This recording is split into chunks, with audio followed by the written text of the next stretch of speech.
Bueno, pues muy buenas tardes por 15 minutos. Si les parece, vamos a comenzar.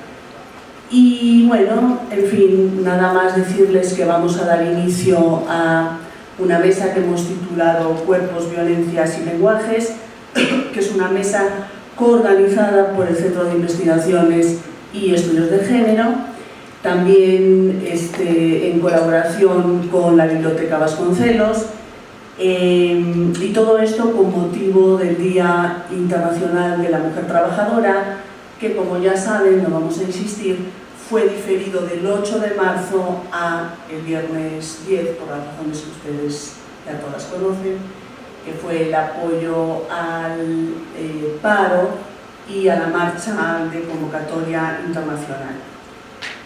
Bueno, pues desde luego agradecer mucho a las tres participantes en la mesa, a Cintia, a Yolanda, a Siobhan, y también mucho a Alejandra Quiroz como representante de la Biblioteca Vasconcelos.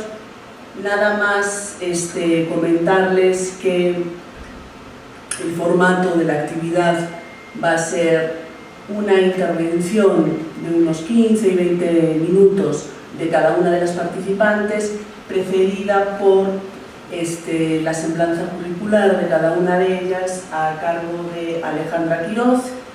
Y nada, pues ya sin más, también agradecerles mucho su presencia y su interés aquí en todo lo que vayamos a platicar, y ya sin más le paso la palabra a Alejandra. Bueno, buenas tardes a todos y a todas, gracias por acompañarnos aquí hoy. Voy a presentar a Siobhan F. Guerrero Manmanus. Estudió Biología en la Facultad de Ciencias de la UNAM y posteriormente cursó estudios de posgrado en Filosofía de la Ciencia, maestría y doctorado en la Facultad de Filosofía y Letras de la UNAM. Al finalizar, realizó una estancia postdoctoral en la Facultad de Ciencias de la UNAM. Desde 2013 trabaja en el Centro de Investigaciones Interdisciplinarias en Ciencias y Humanidades. Actualmente pertenece al Sistema Nacional de Investigadores con el nivel 1. Sus líneas de investigación son epistemologías feministas, ciencia y género y filosofía de la biología. Ha escrito los libros Naces o te haces, la ciencia detrás de la homosexualidad, historia militar de la caloría y otros relatos sobre el cuerpo, y Tenemos derecho a un futuro, ecocrítica y ciencia ficción. Gracias por acompañarnos. Bueno, pues primero que nada, gracias Elena por invitarme. Y antes de, bueno, en la mejor tradición filosófica voy a leer un texto. Esta es la primera vez que hago un evento académico público desde que asumí que estaba en una transición y que ya era hora de hacerlo público. Entonces mi texto es un texto biobibliográfico sobre eso.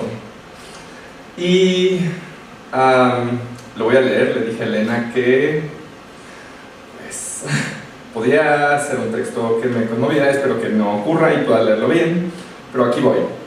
El texto se llama Este es mi nombre. Este 8 de marzo fue para mí un día muy simbólico. No lo digo solamente porque fue el Día Internacional de la Mujer y por la marcha que ocurrió esa tarde, aunque eso desde luego le otorgó mucho más simbolismo. Por cierto, iba en el contingente de Furia Trans, que fue muy bello. Lo digo porque ese día comencé mi terapia de reemplazo hormonal, empezando con esto una nueva etapa en esta transición que comencé a verbalizar hace prácticamente un año. Mi decisión no es, sin embargo, el fruto de un mero año de vida.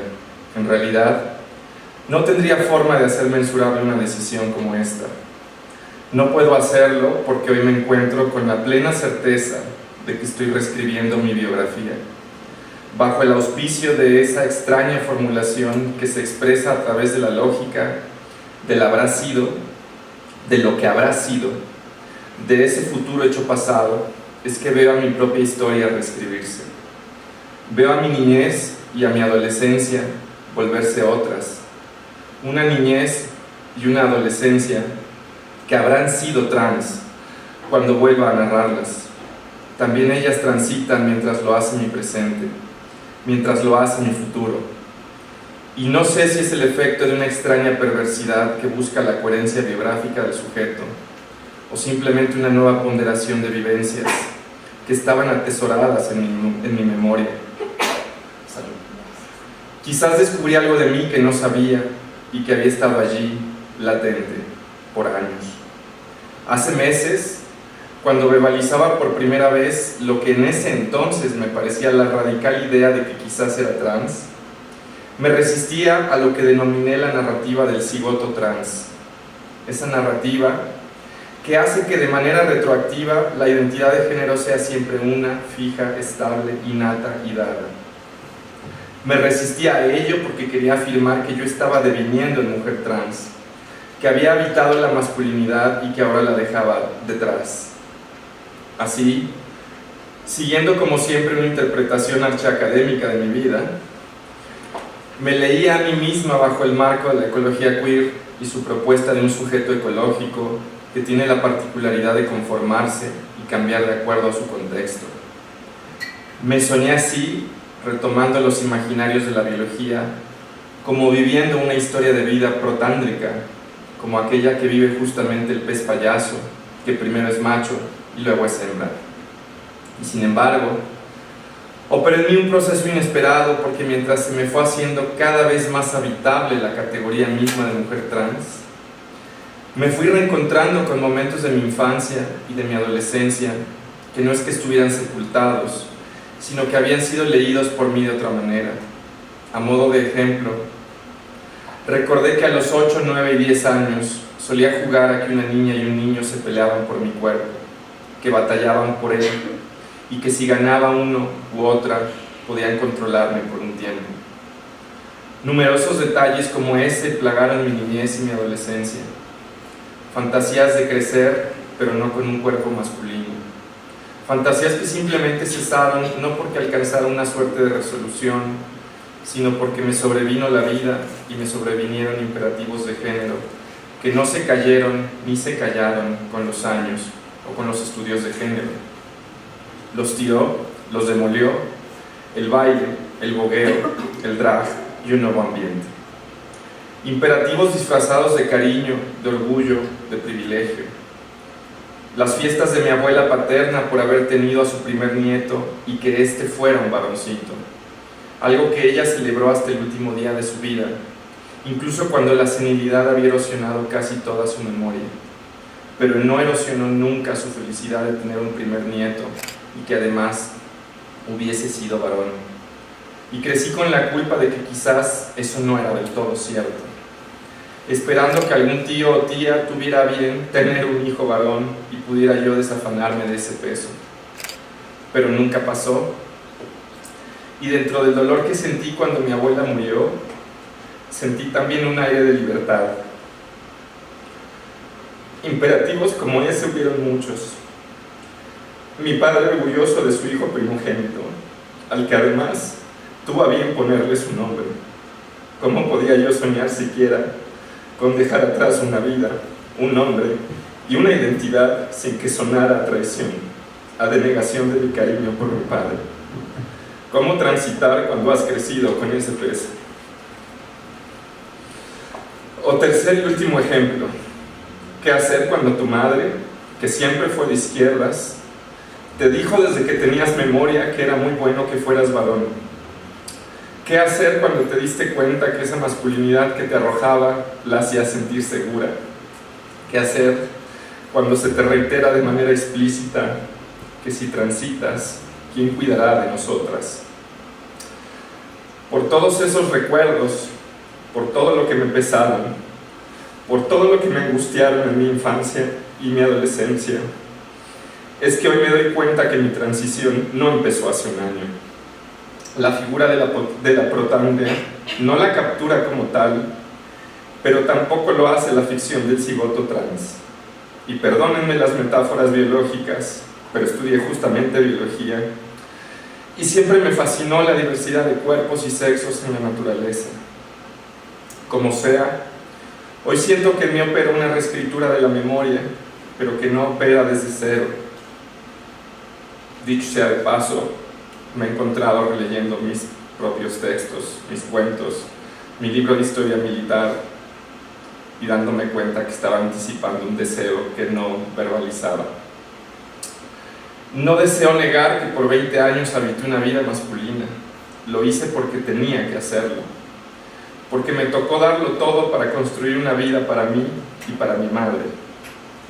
Lo hice y por años dejé de lado cualquier pregunta, cualquier duda.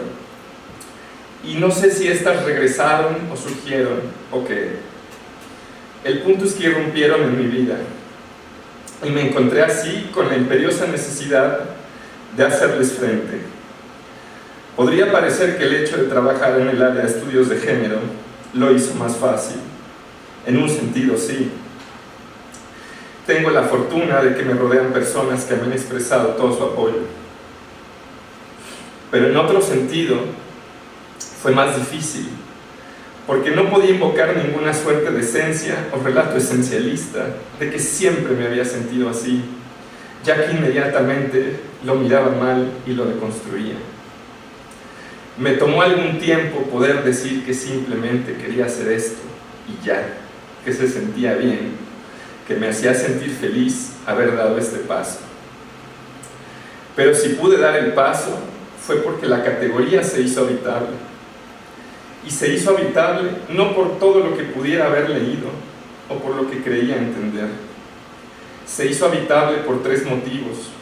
Porque primero, encontré con quién hablar de esto sin que me diera un discurso que inmediatamente me cuestionara o me dijera que tenía que pensarlo muy bien dados los muy numerosos riesgos, ya sean de violencias, ya sean de salud. En cualquier caso siempre eran sorpresas. Estás segura de lo que quieres hacer. Por el contrario, hablar con alguien que puede compartir tu emoción, tu excitación y tu anticipación para dar el paso me resultó fundamental para poder dejar miedos y ansiedades y comenzar a habitar y gozar esta categoría. Segundo, se hizo habitable porque me encontré de pronto conociendo cada vez más personas cuyas subjetividades y corporalidades no son cisgenéricas o binarias. Ver a alguien viviendo su vida, planeando su futuro, con los temores y anhelos cotidianos, con la profundidad de ser una persona y no un estereotipo, me hizo ver que podía habitar, que podía morar una vida trans. Y eso me lo dio la calle, me lo dio el activismo y me lo dio el baile. Tercero y último, elegir un nombre y poder decir que más allá de toda la institución y la inercia que la biografía institucionalizada genera, esta era yo, este era mi nombre, y que dicho nombre fuera no únicamente respetado, sino celebrado. Eso hizo habitable la categoría. Claro está, habitar una categoría no es una cuestión de todo o nada. Empecé a morarla por momentos, en ciertos espacios, en ciertos contextos. Y empecé a atreverme a ir expandiendo los espacios en los cuales me presentaba como Siobhan, como una mujer trans. El reto fue llegar a espacios en donde no sabía cómo reaccionarían los otros. Llegar, por ejemplo, a un salón de clases y presentarme y explicar que el nombre que aparece en las actas y los documentos oficiales no es el nombre con el cual ahora me identifico. Esa explicación desde luego que me desgasta. Me desgasta tener que confrontar el imperativo institucional de tener un nombre que a través de los años se va atrincherando en las boletas, los títulos, las cédulas, las licencias, los CURP, los RFC, las identificaciones, los correos, los artículos, los libros y la memoria de cada persona que te conoce. Cada reencuentro se vuelve o un esfuerzo por explicarte una vez más quién has decidido ser, o un silencioso enfado por tener que escuchar un nombre que ya no te nombra, un pronombre al que reaccionas cada vez con más extrañeza. Había pensado en esperar al próximo año para hacer el cambio de acta, pero hay una suerte de microviolencia, o así la vivo, en tener que confrontar cartas, correos y documentos escritos a alguien que me parece cada vez más ficticio, en contemplar un nombre que ya no quiero, que ya no siento mío. Miedos tenía de que el cambio me arrojara una suerte de limbo administrativo en esta UNAM, pero llegó el momento en el cual esa constante molestia de la discordancia entre institución y autopresentación pudo más que el miedo y decidí que no pasaría ya de este año. En agosto lo haré, pero mientras tanto, mil gracias a Facebook que te permite proyectar un nombre público que sí quieres.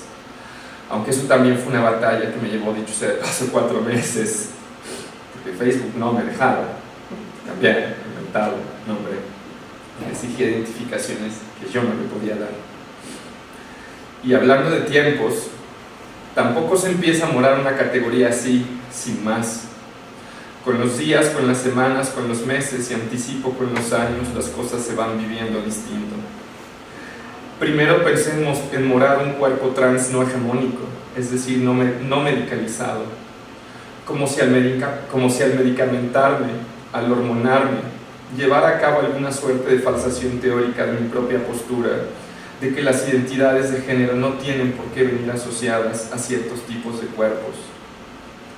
De nuevo estaba yo sobreintelectualizando, y de nuevo, la mejor respuesta que tuve fue simplemente admitir que deseaba hacerlo, y ya, y que mi cuerpo no le pertenece a ninguna causa ni a ningún imaginario acerca de lo que el cuerpo trans debe o no ser, de lo que debe implicar para el cis heteropatriarcado o para cualquier otro sistema o postura que se tenga en mente. Sea como fuere, en estos meses, ya casi un año, he notado con sorpresa 2 cambios que, según me han dicho varias amigas trans, son una suerte de bautizo, de parte de las epistemologías cis que constantemente emplea el mundo entero para leerme. De allí que hoy me haya tenido que poner a leer sobre epistemología transfeminista, a pesar de que no quería que mi transición se colara inmediatamente en los temas que trabajo, pero veo que resultará imposible. Voy a los 2 puntos ya anticipados. Por un lado, mi guardarropa se ha vuelto como nunca antes un tema a discutir, no solo por los psiquiatras y sexólogos que ven con sorpresa que no me vista muy femenina, y que ven todavía con más sorpresa el que a mí esa pregunta me enferme y les conteste que como feminista no creo que exista un estilo de vestir que valide o invalide mi identidad de género. Pareciera que se me exige invalidar mi identidad profesional de filósofa y mi identidad política de transfeminista por medio de un vestuario que me valide como mujer. Me lo dice también gente en conversaciones cotidianas, como si fueran a regalarme un guardarropa entero o algo, y estuvieran tratando de averiguar mis gustos. Vaya, no es que no me emocione explorar otras formas de vestir, pero es que finalmente lleva tiempo el poder digerir las miradas en un almacén cuando empiezas a probarte ropa que según esos ojos no es para ti. Lleva tiempo hacerse la idea de que seré mirada, y lleva tiempo, dinero y esfuerzo reinventar una imagen. Pero hacer eso no puede ser, me resisto, producto de médicos y opinadores cotidianos que se toman demasiadas libertades. Por otro lado, nunca jamás como ahora me había sentido tan invalidado a la hora de testimoniar mis vivencias. No se puede, con el perdón de Donna Haraway, situarse ante un otro, sea este psiquiatra o no, cuando todas tus palabras se vuelven un objeto que coadyuva en un diagnóstico que en todo caso ya estaba anticipado. Trastorno de identidad de género. Y aquí no importa si les contesto a sus 1000 preguntas invasivas acerca de si odio o no odio mi cuerpo, mis genitales, cómo me paro, que si me masturbo, que si no me masturbo. No importa cómo les responda a eso, al final el resultado es el mismo. Sufro disforia, un trastorno, y nada de lo que diga desde ninguna parte parece mover a esos expertos a otra opinión. Me enojaría, y de hecho sí me enoja, pero también exploto esos intersticios que me permiten mantener mi voz con autonomía y proferir mi nombre mientras celebro mi cuerpo y lo transformo sin que en ello haya contradicción, aún a pesar de esas instituciones y las costumbres. Muchas gracias.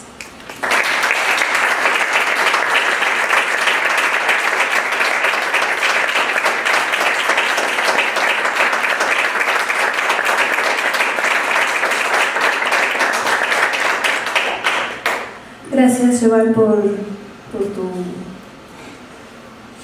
biobibliografía, ¿no? Y esta nueva construcción que compartes con nosotros hoy. Seguro moviste muchas reflexiones en la audiencia y conversaremos más hacia el final sobre eso.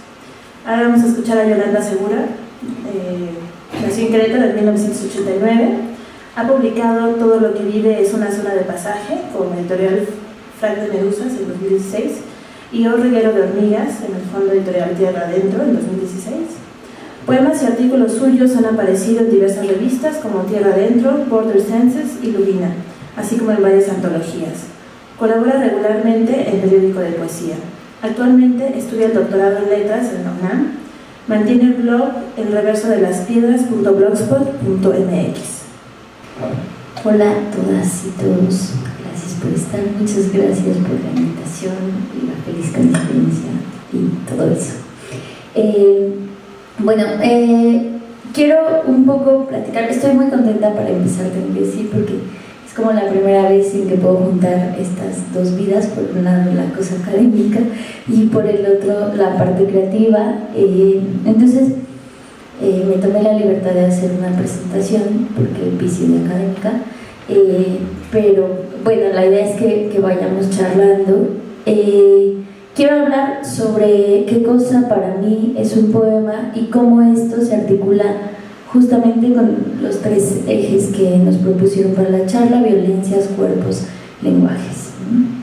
Entonces, apuntes para pensar.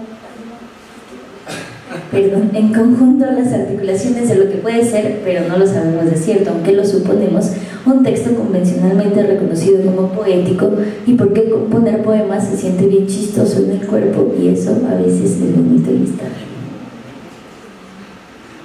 Entonces, para empezar, ¿qué clase de cosa es un poema?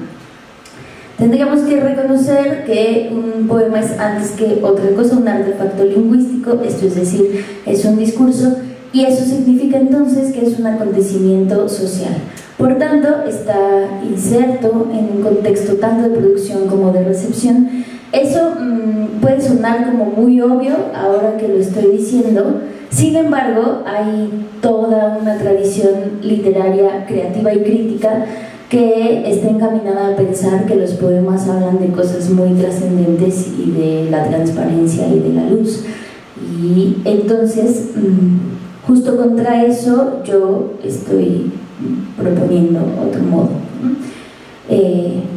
Es esto como una puesta en juego de una subjetividad que apuesta justo contra esos poemas neutros, ¿no? Esos poemas neutros que sirven en la dinámica del amor romántico heteropatriarcal para dedicarle a la novia. Por ejemplo, Jaime Sabines le pasa en una cartita en la secundaria, que son estos poemas que son en apariencia neutros, ¿no? Y digo en apariencia porque sí que hay que tener muy claro que esa subjetividad puede disfrazarse de neutra porque es la hegemónica.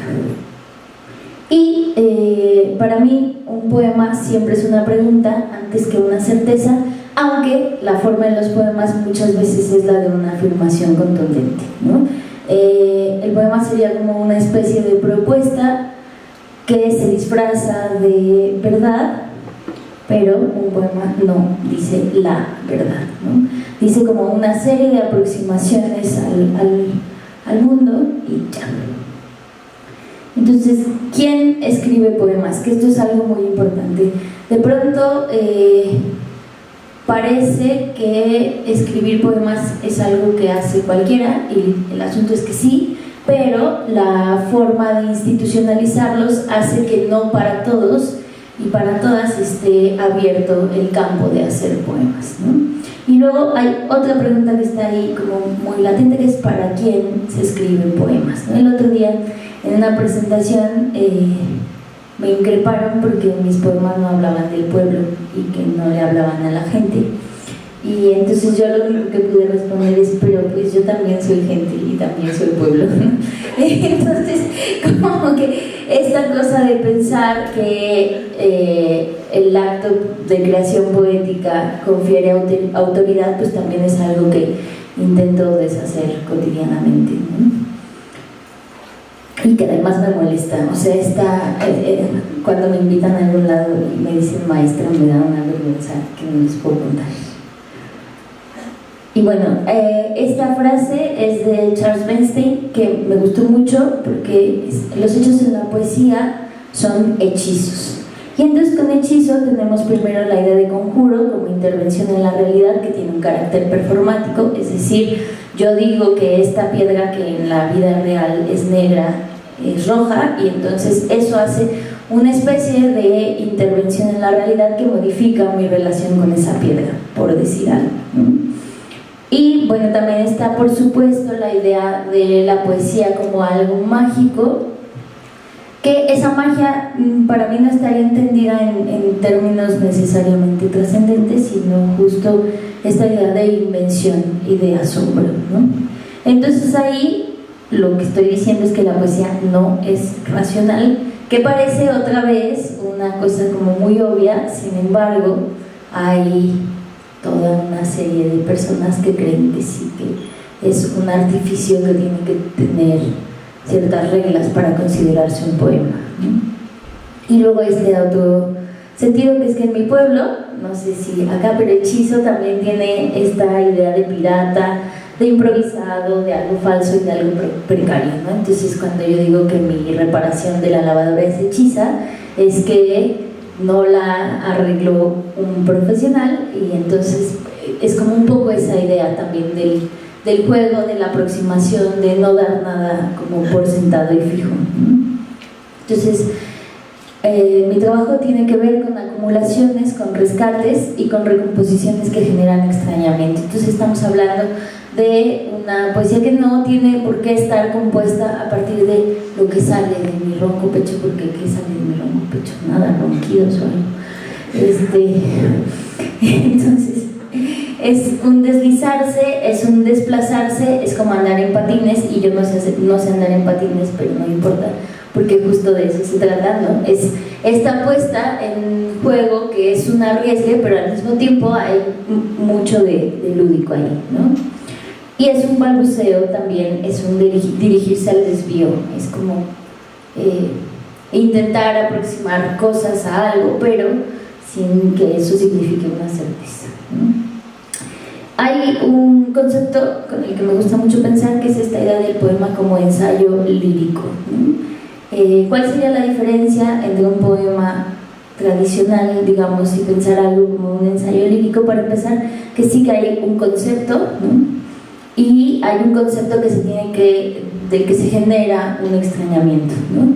Entonces yo estaría pensando que ese extrañamiento es la idea de desneutralizar un poco lo que les decía hace ratito, de cómo parece que cierta poesía es neutra y apenas le rascamos tantito y nos damos cuenta que no, que casi siempre está escrita por un hombre heterosexual, blanco, blanco. Entonces también es una noción de desblanqueamiento y de opacidad. Este término de opacidad de Edward Glissant, que me gusta mucho, que es básicamente decir que las culturas europeas tenemos derecho a la opacidad, es decir, la transparencia como esta trampa de Occidente de que las cosas se pueden conocer y entender perfectamente, ¿no? Y un poco manifestar nuestro derecho a la opacidad tiene que ver con una subjetividad que está en tránsito, que no es fija y que además no se puede, digamos, explicar en términos muy transparentes y muy abiertos. Entonces eso me lleva a pensar que un poema no está necesaria o únicamente, aunque algunas veces sí, hecho con inspiración. Un poema es acumulación de retazos, vestimenta, costuras visibles. Un poema es más violento y más efectivo mientras más cerca está de la piel, es decir, mientras más un poema habla de cosas que nos afectan directamente, me parece algo que me gusta más leer o escribir, ¿no? Un poema siempre es urgente porque es una manera de explicarse alguna cosa. Y también es esta idea de la puesta en común de algo que le duele, preocupa, motiva, enoja, alegra, emociona, es decir, le afecta a alguien o a alguien, ¿no?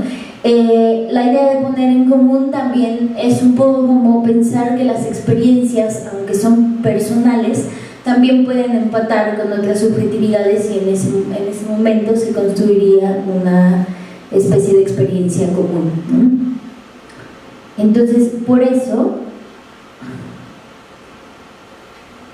si la violencia es norma, si asumimos que todo el tiempo estamos sometidas a una serie de violencias que no acabaríamos de nombrar. Entonces, eso que se sustrae del flujo productivo comunicativo es subversivo, ¿no? Se supone que el lenguaje todos los días nos sirve para decir cosas y para interactuar y para que alguien haga algo que yo le pido y para etc. Entonces, cuando cortamos ese flujo de la comunicación referencial, ya ahí estamos dejando de producir algo y estamos derrochando energía para otra cosa. Eso que se sustrae de la heteronorma es resistir. Por eso me gusta pensar en la violenta alegría de los poemas, en los perros suicidas, en la sangre que es vehículo y en la biografía económica de mi abuela. Es decir, todas estas cosas que, esas son como algunos de los ejes de las cosas que he escrito recientemente, ¿no? Que tienen que ver con pensar formas de subjetividad deslizadas.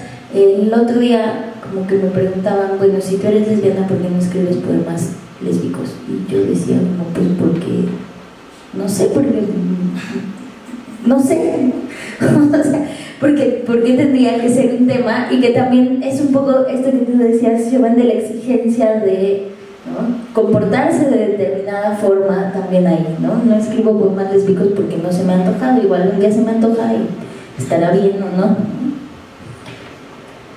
Y entonces un poema es guerra contra la guerra. La primera palabra es aquí, contra el neoliberalismo, contra los dispositivos de control, contra, y esto, las estructuras que definen lo que es un poema. Entonces aquí pongan un emoji de paradoja, porque por supuesto que hablar de qué cosa es un poema, por mucho que está contra esa violencia normativa, también está proponiendo otra forma de leer y de escribir que me miedo.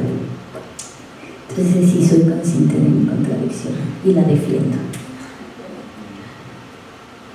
Y pienso, por ejemplo, en el término de poesía neoborrosa, que es un término que usa Tamara Kamensain, que está deslizado del neobarroco latinoamericano, luego pasa por el neobarroso de Berlanga, y luego la idea de neoborrosa, que sería justo esta experiencia difusa, en la que el yo lírico pues ya se perdió desde justo el neobarroco, por ejemplo, y el neobarroso sobre todo, pero en este otro momento, esa experiencia que parece banal o que parece muy singular, se articula con otras experiencias a partir del montaje, de la acumulación, etc. Y entonces va haciendo como una creación un poco más opaca, ¿no? Entonces aquí puse como algunas citas de poetas que considero muy valiosos y muy importantes, y un poco para decir dónde estoy ubicada yo, ¿no? ¿Dónde están bailando? ¿Dónde las muchachas todas? Ese es un verso de Mónica Nepote en Hechos Diversos, ¿no? Bajo las matas, en los pajonales, sobre los puentes, hay cadáveres, de Néstor Berlonger. ¿Qué clase de tiempos son estos? Que supongo a muchas les sonará con Adrien Rich. Nombrarlos a todos para decir este cuerpo podía ser el mío. Antígona González, de Sara Uribe. Es decir, asumo este entorno como presente. Operación al cuerpo enfermo, de Sergio Lobo. Y un útero es del tamaño de un puño, de Angélica Freitas. Entonces, todas estos fragmentos, creo, para mí tienen que ver con cómo el cuerpo está tomado como agencia política y agencia de goce también. Un poco la tesis de todo esto que les estoy diciendo es que precisamente cuando el cuerpo y el lenguaje se usan para el goce, entonces hacen una violencia que responde a otra violencia, ¿no? Y bueno, el bailo cumbia con fe, que es un verso que me encanta, de Jimena Arnolfi, una poeta argentina muy joven. ¿Por qué un poema es violento y por qué es también una respuesta a la violencia? Bueno, porque un poema anuncia algo que es y no es mío, algo que es y no es nuestro. Es esta idea del apropiarse, del desapropiarse, del escribirse. Y el poema no es de quien dice yo, aunque esa subjetividad sí que tiene que estar reconocida. Quien dice yo en el poema, pues ahí se abre un sitio de enunciación, primero un sitio de enunciación que se demanda. En mi caso sí tiene que ver con una serie de demandas y con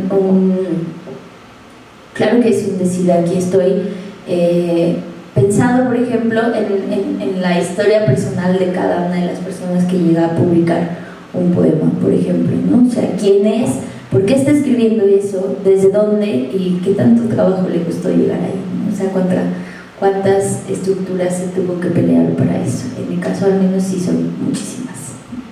Y también es un sitio de enunciación que se restaura.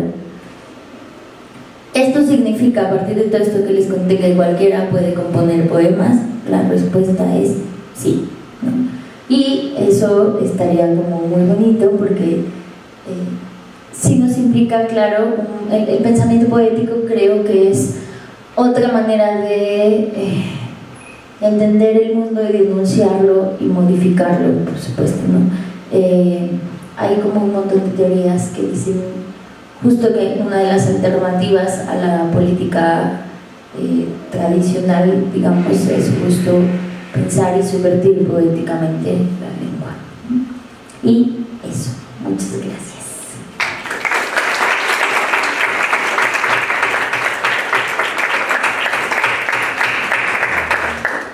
Muchas gracias, Yolanda, por estas aproximaciones a la poesía que creo que también nos sacudieron y sobre todo nos sacudieron el cuerpo, ¿no? En esta forma de entender habitualmente la poesía. Bueno, vamos a escuchar a Cintia Bolio a continuación, monera que no cree en la superioridad del hombre, tampoco en la de la mujer. Humanidad. Autora de series como Puras Evas, Álbum de Familia, Huesos y más. Madre feliz de Iván, es artista autodidacta y pionera en la caricatura política y cómic de alto contenido feminista y crítico. Ha expuesto y publicado su obra en México, Estados Unidos, Latinoamérica, Europa y Asia. Su trayectoria cumple en 2016-2017 20 años de trabajo ininterrumpido en medios nacionales e internacionales. Su serie más representativa, Puras Evas, cumple 15 años de publicación. Publica en El Chamuco, México, con la A de España, en World Policy Journal y en CNN Opinion, Estados Unidos. Realiza proyectos especiales con la FEMU, Federación Mexicana de Universitarias, Museo de la Mujer, el Museo Memoria y Tolerancia, Editorial Resistencia, la Comisión de Derechos Humanos del Distrito Federal, la Secretaría de Cultura de la Ciudad de México y la DGA-CU de la UNAM, que perdón, pero no sé qué significa. Te escuchamos, Silvia. Buenos días. Gracias por acompañarnos. Me da muchísimo gusto estar aquí con ustedes. Le agradezco muchísimo a Ciega, a la gloriosísima UNAM, a Elena López aquí a mi lado por esta invitación. Pues yo hartísimo honrada de estar aquí. Y bueno, les traje una presentación de trabajo, no podía ser de otra manera, a manera de ejemplo, ¿no? de lo que significa hacer cómics o hacer caricatura política desde el cuerpo de una mujer, ¿no? La mesa que hoy nos reúne, pues es cuerpo, violencia, lenguaje, ¿no? Y ustedes saben que históricamente, pues el cuerpo de las mujeres no se considera apropiado para dibujar caricatura política, ni cómic, historieta, y muchísimo menos, pues con este carácter feminista, ¿no? Les cuento brevemente, yo dibujo desde niña me enamoré del lenguaje del cómic y de la caricatura política, así es que jamás pedí permiso para hacerlo y jamás pensé yo, aunque veía solamente firmas de hombres, jamás pensé ese es un trabajo de hombres o ese es un arte que le pertenece a los hombres, ¿no? Y bueno, así por la vida me tocó empezar a hacer ilustración museográfica y de ahí me seguí a publicar ya mi trabajo como caricaturista política, ¿no? Ustedes saben que el gremio mexicano pues es altamente reconocido, la caricatura política y la historieta política mexicana son de una altísima calidad, me da mucho orgullo ser parte de esta noble profesión porque además tenemos cierta función social, ¿no? Servimos de algo esas y esos que desde niños y niñas nos dedicamos a dibujar palito bolita en el pizarrón diciendo ahí viene el maestro o la maestra, ¿no? Ese es nuestro tronco común de moneros y moneras, así es que ustedes sabrán si entre ustedes hay por ahí algún protomonero o protomonera, ¿no? Entonces, les decía, nuestro cuerpo pues como que no es muy bien visto cuando se dedica a dibujar estas cosas, ¿no? Porque en mi caso, además de hacer caricatura política que se opone al sistema económico, político, social y demás, está en contra de algo que llamamos patriarcado, ¿no? Esta estructura pues que nos permea desde antes de que tengamos siquiera conciencia de que existimos, y nos ataca y nos bombardea desde el momento en que prendemos la tele o escuchamos la radio o salimos a la calle y vemos montones de vallas publicitarias, ¿no? Estamos rodeados de este sistema y pues estamos en esta lucha, ¿no? de combatir y de tratar de, a través del humor, a través de la caricatura, a través del cómic, desmontar todas estas creencias, ¿no? De que hay una superioridad masculina. Y bueno, les voy a ir pasando trabajos para que vean cómo podemos usar el lenguaje del cómic, de la caricatura política, para transmitir conocimiento de todo tipo, especialmente incómodo. Dice que le molesta muchísimo al conservadurismo, afortunadamente. Hace un rato me decían en una entrevista que las feministas venimos a arruinar todo en el cómic, y dije, pues me da tanto gusto escucharlos, música para mis oídos, ¿no? Ustedes saben que yo colecciono a mis monchitroles en Twitter y en Facebook, y bueno, los exhibimos porque son violentos y reflexivos, ¿no? Vamos a ver, esta es la defensora, la Ombudswoman. Dice, conoce y ejerce tus derechos. Es un trabajo dedicado obviamente a las mujeres, porque no podemos defender ni saber qué son nuestros derechos, ¿no? Tenemos que enterarnos, ¿no? El lenguaje de la caricatura es muy noble porque la imagen es fuerte y la imagen nos puede decir algo, ¿no? Desde el siglo XIX la caricatura política ha sido un instrumento para educar a la ciudadanía, que en aquella época pues era rara, era un porcentaje muy breve el que podía leer y escribir. Ustedes saben que la caricatura y el cómic pues se cree, ¿no?, que es propiedad masculina, el humor se cree que es una característica masculina, y bueno, este vehículo hay que apropiárselo. ¿Por qué? Porque podemos así enunciar nuestra manera, ¿no?, enunciar nuestro ser sobre el mundo. Aquí, por ejemplo, utilizar ciertos estilemas, ciertas imágenes para transmitir un mensaje. Aquí vemos, por ejemplo, este famosísimo símbolo de usted está aquí, pero dice, combatiendo la violencia y la discriminación de género, usted salió de aquí, respete. Otro, ¿no? ¿Por qué hago yo esto que le llaman a veces esencialista? Yo sí hago esto de convertir al útero en un personaje. O sea, mi útero es una personaje que habla y se expresa y mienta madres, como se puede ver, sin tener una trompita para arriba, ¿no? En este caso es parte de un cómic que habla sobre criminalización de las mujeres, por eso dice presas políticas por abortar libertad. ¿Por qué políticas? Porque son hombres, sobre todo, los que han escrito estas leyes que nos las criminalizaron fuera de la Ciudad de México. Aquí está la portada del cómic, por cierto está en exhibición en el Museo de la Mujer, están muy cordialmente invitados a visitarlo. Cómo ser dueña de tu cuerpo sin ser criminalizada en el intento. ¿Por qué el útero? Porque a las mujeres se nos considera en este país, en este sistema patriarcal, pues fragmentadas, ¿no? Si somos para el placer del hombre, pues somos senos, somos vulvas, somos vaginas. Si somos para la reproducción, para la iglesia, por ejemplo, que le preocupa tanto, somos un útero, ¿no?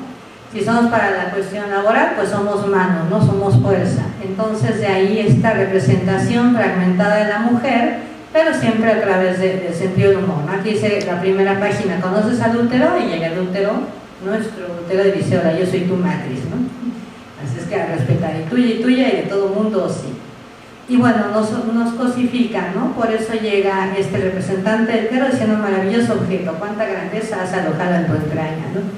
Ya saben, lo que ha alojado en nuestra entraña, pues es todo el masculino, ¿no? Como el Hijo de Dios, los santos, los papas, los reyes, los magnates, los presidentes, sin olvidar a los jueces, legisladores, médicos, objetores, sobre todo, y policías, ¿no? Y ya saben. De ahí sigue el cómic, dice, bueno, sí, y un poco más allá, pues úteros para seguir pariéndonos, ¿no? Porque si las mujeres no paren mujeres, pues ¿de qué manera se va a reproducir el gran hombre, ¿no? Para seguir escribiendo esta historia, desde luego, del hombre, ¿no? En mayúsculas y fanfarrias. Se crean personajes en la caricatura política y en la historieta para representar tendencias, para representar pensamientos. Aquí vemos igual a un macho común mexicano, bigotón. Vemos ahí el copete en la cuarta viñeta, el copete de Peña Nieto con el feminicidio en el Estado de México, ¿no?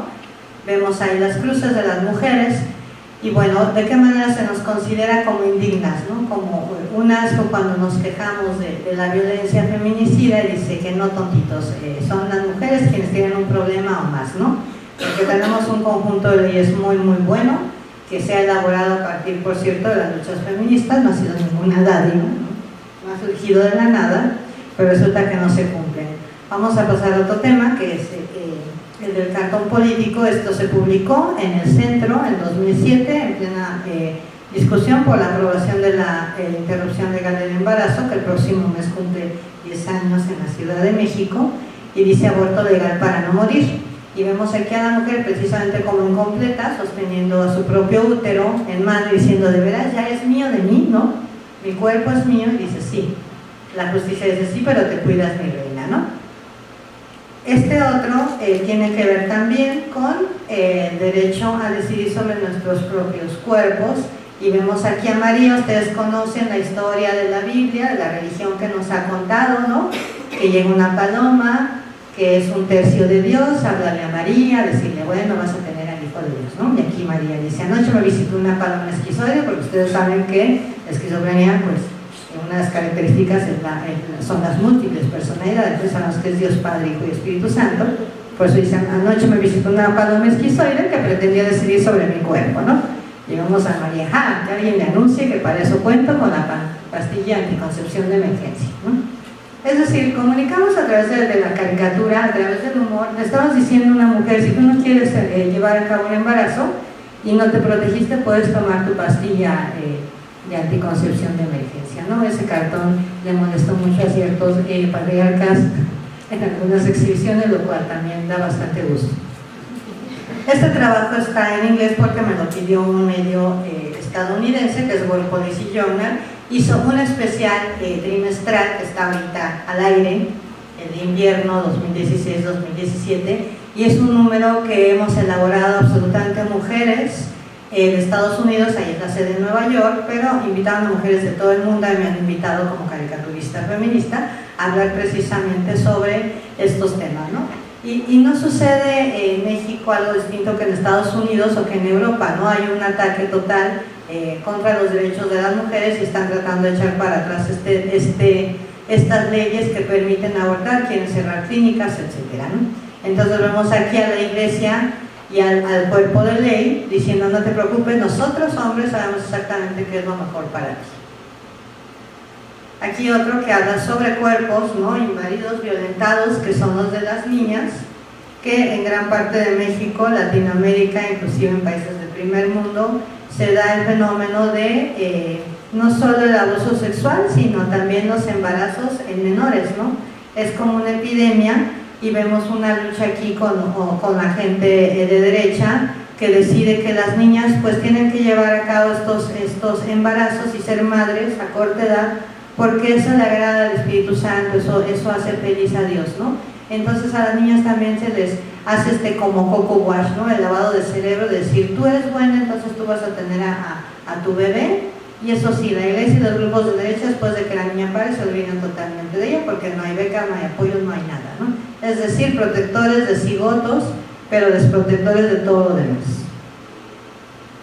Otro trabajo que se fue a España, se publica en el portal feminista con la A, porque tenemos que abordar la caricatura política y la historieta en este lenguaje que nos enuncia a las mujeres, ¿no? Representa el poder en sí, ¿no? El poder político, eclesiástico, ahí faltarían las manchitas para que fuera también el militar, ¿no? Camuflaje, pero vemos que, como decía Susan Sontag, ¿no? Cualquier hombre puede sentirse tranquilo porque aunque sea oprimido por hombres de la oligarquía, pues siempre tendrá una mujer, ¿no? Este hombre más miserable que una mujer para oprimir, ¿no? Para mandar, para servirse de ella. Y es más o menos lo que intento representar en este cartón, que habla sobre control, en donde como el sistema oprime a lo que llamamos pueblo, al obrero, etcétera, que está aquí representado como la comida que se va a aventar este sistema, y a su vez se tiene a una mujer para devorar, ¿no? Ellos tienen cuchillos y tienen tenedores de distintos tamaños, y la mujer pues tiene una pequeñísima cucharita. Aquí otro tema, ¿no? Hablando sobre cuerpos del aborto masculino, estoy abordando desde hace un tiempo a través de mi trabajo el tema, ¿no? De por qué a los hombres no los criminalizamos, ¿no? Vamos a ver, si hablamos de equidad y nos tienen criminalizados, pues vamos a empezar a criminalizar a los hombres que abortan todos los días, a todas horas, dormidos, despiertos, de buenas demandas, etc. Obviamente es un discurso de humor, yo no estoy en contra del placer ni de hombres ni de mujeres, sino es simplemente el espejo incómodo para que adquieran conciencia estos hombres, ¿no? De que es la ley la que decide cuál es la vida que vale y cuál es la vida que no vale, cuál es la vida que se criminaliza y cuál es la vida que no se criminaliza. Es decir, la ley decide que la vida a proteger desde la concepción es la unión de espermatozoide y óvulo, ¿no? Pues a mí me gustaría ver que la misma ley dijera, vamos a proteger la vida desde los recipientes, ¿no? Es decir, no nada más el óvulo, también el espermatozoide. Ustedes saben que en cada emisión de esperma pues hay de 20 a 50 a 100 a 200 millones de espermatozoides dependiendo de la persona, ¿no? Es decir, ahí hay todo un genocidio, o sea, cantidades navegables, ¿no? De muerte que nadie está criminalizando porque tontos no son, ¿no? Un número de puras cebas dedicado a esto es, hablemos de aborto masculino, y vemos aquí al hombre diciendo, abortista yo, ¿no? Bueno, después de un gemido de placer, ¿no? Abortista yo, ¿cómo, no? Y la iglesia diciendo blasfemia, esto es ideología de género, ustedes ya saben que traen ese rollo ahora, ¿no? Entonces, imaginemos un estado en el que el gobierno de la mano del clero se da la tarea de perseguir a cuanto hombre experimente una emisión de semen y su preciosa carga sin fines reproductivos.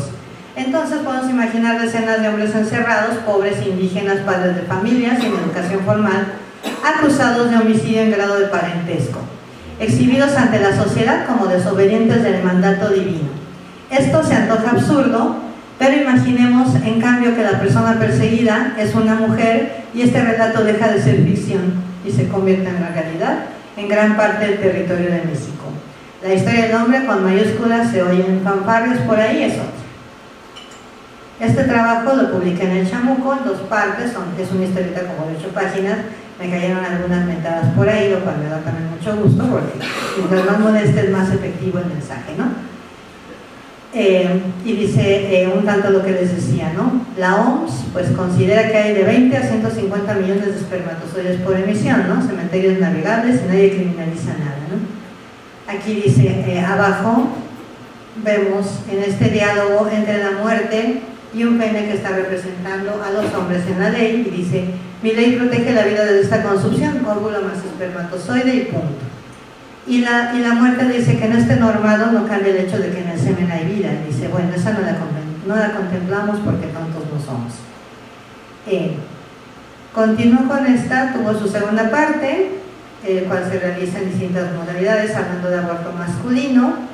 Y bueno, aquí más bien ya habla de las consecuencias, ¿no? Hay un aborto masculino, visto de otra manera, que es el del embarazador serial, es decir, el hombre, ¿no?, que embaraza a niñas, por ejemplo, si las violan, o a las adolescentes, o a unos adolescentes que tienen relaciones con sus novias y las dejan, ¿no?, porque tienen este mandato de género de tú acuéstate con cuanta chica puedas y no importa si las embarazas, no importa si hay contagios, tú simplemente tienes que cumplir con esta apariencia masculina, ¿no? Y si les preocupa bastante el que dirán, entonces no dejan de hacerlo, desafortunadamente. Pues vemos incluso este mandato de género en la tele, ¿no? Aunque haya esfuerzos de parte de ciertos grupos por revertir esto, la televisión sigue siendo un medio pues muy poderoso y sabemos que nos educa un tanto en México con el desastre educativo que hay la televisión, ¿no? Y no vemos que haya un cambio ni siquiera en el discurso en las telenovelas, por ejemplo, en las series que van dirigidas a jóvenes, en todo esto se siguen reproduciendo estos roles. Aquí un ejemplo clásico, ¿no?, de violencia patriarcal, pues es el señor Trump, que ha llegado a Estados Unidos y que a pesar de confesar que es un acosador serial de mujeres, sin embargo lo vemos ahí en la silla en la Casa Blanca, ¿no? Aquí está en inglés, igual porque se fue a CNN en este cartón, y dice, en el día de la asunción presidencial, juro solemnemente que les voy a manosear sus derechos civiles y humanos, ¿no? Créanme, va a ser hermoso, y tal cual lo hemos visto, ¿no? Una de las primeras leyes que firmó fue la prohibición de que llegaran fondos a los grupos, a las ONGs que se dedican a proveer servicios de educación sexual y de aborto seguro. Es decir, las mujeres somos por lo general las primeras en la línea de fuego, ¿no? Y esto ya es una política pública del país más poderoso del mundo, y aquí vemos otro cartón ya local que dice resistencia con fronteras, y el discurso del hombre pues no es más que odio, odio y odio, ¿no? Y aquí pues las y los mexicanos ya podemos presumir, tenemos no uno sino dos gobiernos en contra. Enhorabuena, a ver, eso nos va a fortalecer de alguna manera. Esta Violentada Yo es una historieta que estoy publicando en el Chamuco, que es de largo aliento, llevo tres entregas y va a continuar, les recomiendo que la adquieran, la pueden leer también en el sitio web de la revista. Y bueno, es como informativa, ¿no? ¿Por qué usamos el cómic con este carácter didáctico? A mí me parece muy importante. Siempre hay un debate en el gremio de si debe o no debe ser el cómic didáctico y demás. Yo creo que sí. En especial, desde mi cuerpo de mujer me parece importantísimo compartir todas estas reflexiones con mis lectoras y con mis lectores, ¿no? Es decir, hay una ley que protege, si ustedes saben de casos de violencia, pueden auxiliar a esta persona, pueden enterarla, porque muchas veces las mujeres somos violentadas y como dice el título, Violentada Yo, no nos damos ni cuenta, ¿no? Porque se ha normalizado esta violencia, ¿no? Especialmente está hablando de violencia física, de amor romántico y de cómo tenemos que enterarnos de que sí hay cierto instrumento de ley que tenemos que hacer cumplirse para proteger estos derechos, ¿no? Muchas leyes, pero bueno, a veces son MPs güeyes, ¿no? Porque no hay una educación, no hay una capacitación con perspectiva de género para enfrentar estos delitos. Aquí, por ejemplo, en la viñeta que vemos abajo a la derecha, dice: se hace necesaria ante las cifras de los feminicidios y la trata reconocer los patrones de conducta violenta en el noviazgo y en las relaciones personales en general. Crear redes de apoyo, pues la cultura patriarcal y sus mandatos de género violentan y revictimizan. El horror estadístico muestra que 1 de cada 3 mujeres son agredidas por hombres cercanos, como el novio, el esposo, el padre, el padrastro, el amigo, etcétera, ¿no? Obviamente las mujeres también violentamos, siempre me gusta también esclarecer eso. Es cierto, porque nos reclaman mucho, ¿no?, en las mesas redondas y demás. Es cierto, las mujeres también violentamos, pero estamos hablando aquí en específico de violencia dirigida hacia las mujeres, ¿no? Que por cierto es la violencia que presenta el mayor nivel de impunidad, y pasamos también por eso a hablar de feminicidio, ¿no? He abordado este tema más o menos desde el año 2000, a través de cartones, a través de historieta, y bueno, tenemos ya desde el 93 para acá, ya van a ser 24 años de registrada la violencia feminicida, tipificada, etcétera, todo esto que surge de Ciudad Juárez, y bueno, a fuerza de impunidad, de indiferencia y de omisión, pues se ha replicado, no nada más en Ciudad Juárez, ya lo vemos también en Guanajuato, en el Estado de México, en la misma Ciudad de México. Y bueno, aquí tenemos otra vez este símbolo, ¿no? ¿Por qué utilizamos símbolos en la caricatura? Porque son muy efectivos, ¿no? A veces el símbolo se nos queda, es un metalenguaje parte de este arte, en este caso justicia. Vemos el símbolo que nos representa a las mujeres con la T como parte de la palabra justicia. Aquí otra vez la utilización de este símbolo, es bilingüe el cartón porque se pone exhibición, dice ni una más, alto al feminicidio, y vemos aquí este símbolo, ¿no? Nuevamente las mujeres que son asesinadas por el simple hecho de ser mujeres. Aquí la calavera dedicada a los femicidios que hice en noviembre pasado, y tiene su rima, desde luego, nuevamente el símbolo de la mujer, pero convertida como en una calavera catrina, con la palabra justicia. Ustedes saben que adoptamos muchas veces lo que vemos en la realidad, ¿no? La realidad siempre va a superar a la caricatura. En este caso hacemos homenaje y replicamos el mensaje de las madres de Ciudad Juárez, quienes fueron las primeras en llenar la ciudad, en pintar con brochas en los postes las cruces rosas, ¿no? Buscando justicia para sus hijas. Y este símbolo de la cruz rosa lo hemos retomado y lo hemos replicado también en el Estado de México, en donde las madres están haciendo siempre estas instalaciones de las cruces rosas, por ejemplo en Chimalhuacán, buscando justicia. Aquí otro, Este cartón está un poco ya volteando esa tortilla dirigido a los varones, ¿no? Ustedes saben que en internet, especialmente en las redes, en Facebook, en Twitter, pues a veces los varones se quejan, ¿no?, de que estamos hablando de estos temas y nos dicen, Ash, ¿no podrían dejarse asesinar sin armar tanto alboroto?, ¿no?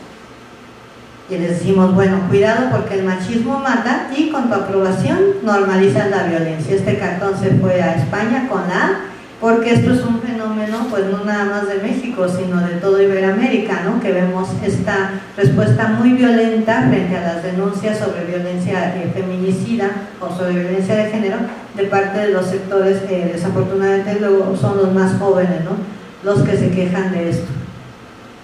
Y ahí, de ahí la necesidad que yo encuentro de dirigir también mi trabajo a los varones, para sensibilizar, ¿no? Muchas veces es necesario, y bueno, a mí sí me gusta muchísimo hacer la distinción de machos y hombres, ¿no? O sea, los hombres no les molesta mi trabajo en lo más absoluto, jamás se quejan, jamás se ponen ese saco de híjole, me estás insultando con tu trabajo, ¿no?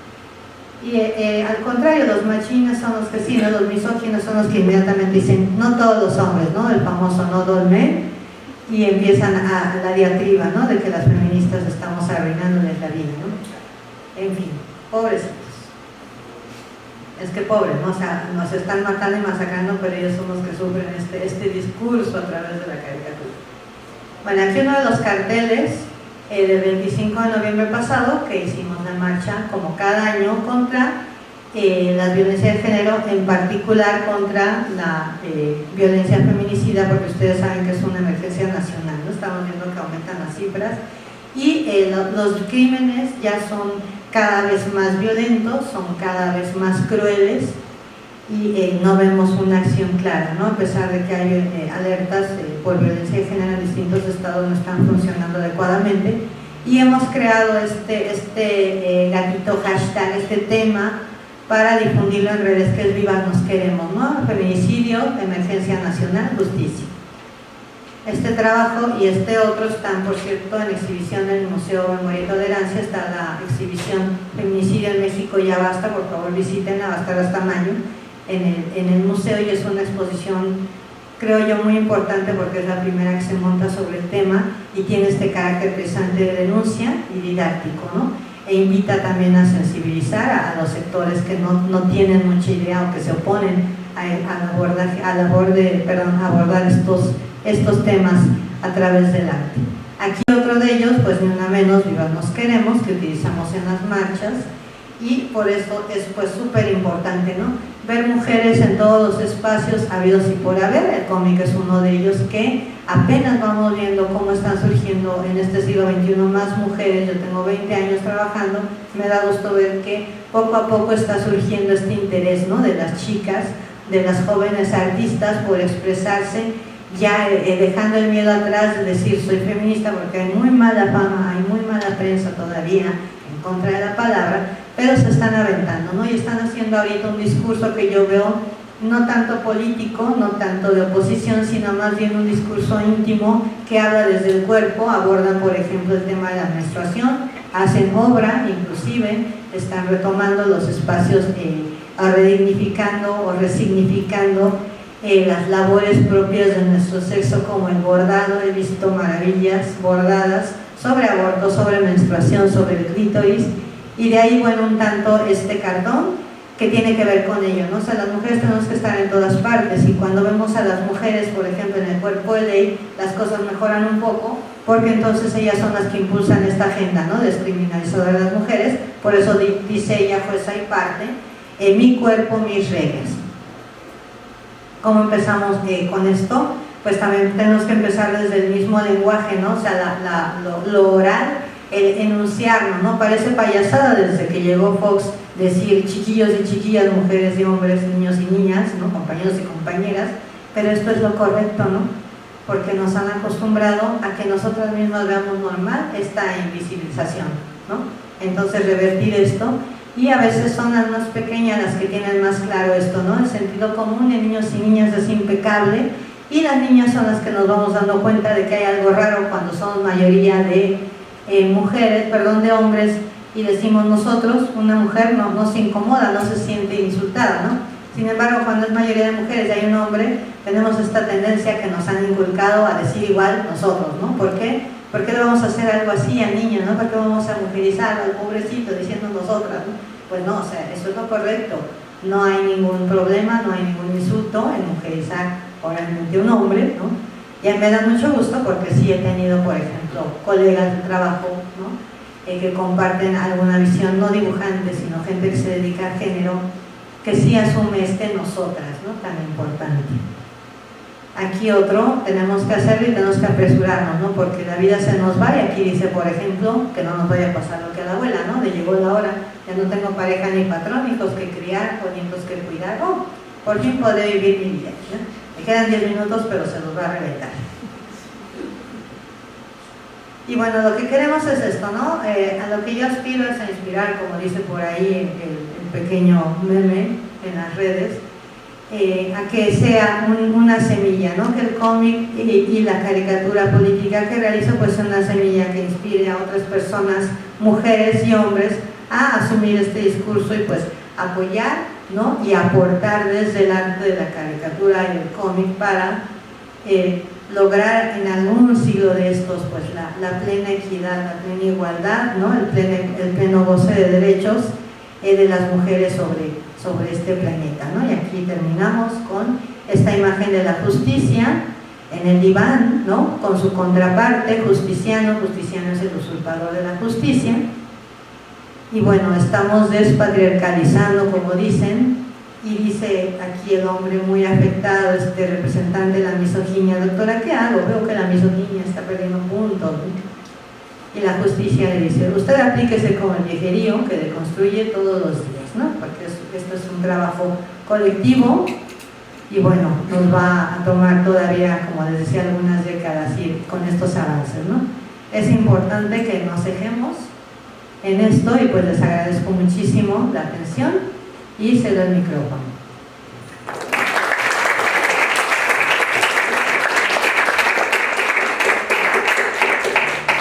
Muchas gracias, Cintia, por permitirnos conocer y celebrar este lenguaje que no solamente incomoda, ¿no? Como hemos visto, pero también enseña, ¿no? Sensibiliza y denuncia cuestiones cotidianas que lamentablemente no se ciñen al contexto mexicano, sino que tienen un alcance terriblemente mundial.